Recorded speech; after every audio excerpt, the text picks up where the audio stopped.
Board परीक्षेसाठीचे जे जे महत्त्वाचे प्रश्न आहेत त्यांचे आपण प्रश्न आणि उत्तरं अभ्यासत आहोत. आणि त्यातलाच आणखीन एक प्रश्न म्हणजे योग्य अर्थशास्त्रीय पारिभाषिक शब्द सुचवा, हा प्रश्न आपण इथे बघणार आहोत. हा प्रश्न आपण मागणीच्या लवचिकता या धड्यातला घेतलेला आहे की बऱ्याच वेळेला या धड्यावरती एखाद दुसरा प्रश्न आपला विचारला जातो. तर आता हा प्रश्न सोडवताना देखील अतिशय सोपा असा प्रश्न आहे. तर पहिला प्रश्न आहे की फक्त उत्पन्नातील बदलाचा परिणाम म्हणून मागणीत घडून येणारा बदल. आता इथे काय बदललेलं आहे? उत्पन्न. आणि बदल कशात झालेला आहे? तर मागणीत बदल झालेला आहे.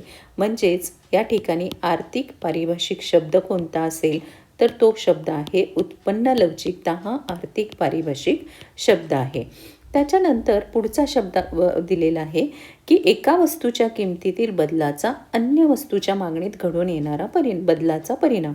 आता इथे एक वस्तू समजायचं चहा आणि कॉफी आहे की चहाची किंमत वाढली तर कॉफीच्या मागणीत जो बदल घडून येतो यालाच हा प्रकार जो आहे तो छेदक लवचिकतेचा प्रकार आहे. त्यामुळे इथे आर्थिक पारिभाषिक शब्द जो आहे तो आहे छेदक लवचिकता. त्यानंतर पुढचं आहे की किमतीतील बदलामुळे वस्तूच्या मागणीत घडून येणारा बदल. तर इथे काय बदललेलं आहे? किंमत बदललेली आहे आणि त्यामुळे मागणीत बदल घडून येतो. म्हणजेच हा मागणीच्या किंमत लवचिकतेचा प्रकार आहे. म्हणजे इथे आर्थिक पारिभाषिक शब्द काय आहे तर किंमत लवचिकता आहे. त्यानंतर मागणीतील अनंत बदलामुळे होणारी मागणीची लवचिकता. किमतीत अल्पसहा बदल झाला असता की मागणीत अनंत बदलते यालाच संपूर्ण लवचिक मागणी असं म्हणतात. म्हणजे इथे आर्थिक पारिभाषिक शब्द काय असेल तर संपूर्ण लवचिक मागणी हा आर्थिक पारिभाषिक शब्द आहे. पुढे आहे की किमतीतील शेकडा बदलाच्या प्रमाणा इतकेच वस्तूच्या मागणीत शेकडा बदल घडवणारी लवचिकता.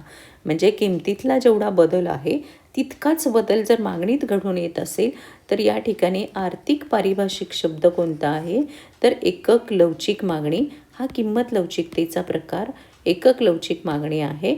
जितका बदल किमतीत होतो तितकाच बदल मागणीत घडून येतो तर त्याला एकक लवचिक असं म्हणतात. या प्रकारचा प्रश्न सोडवणं सोपं आहे आणि लक्षात ठेवणं सुद्धा सोपं आहे. म्हणजे उत्पन्न बदलल्यानंतर मागणीत बदल घडून आला तर उत्पन्न लवचिकता. एका वस्तूच्या किमतीचा दुसऱ्या वस्तूच्या मागणीत बदल घडून आला छेदक लवचिकता. किंमत बदलल्यामुळे मागणीत बदल घडवला किंमत लवचिकता. आणि किमतीतल्या बदलामुळे अनंत मागणी बदलली म्हणजे संपूर्ण लवचिक मागणी. आणि किमतीतल्या शेकडा बदलामुळे जेव्हा प्रमाणा इतकीच मागणीची लवचिकता बदलली, जितका किमतीतल्या बदला इतकीच मागणीत बदल घडला तर त्याला एकक लवचिक मागणी असं म्हणतात.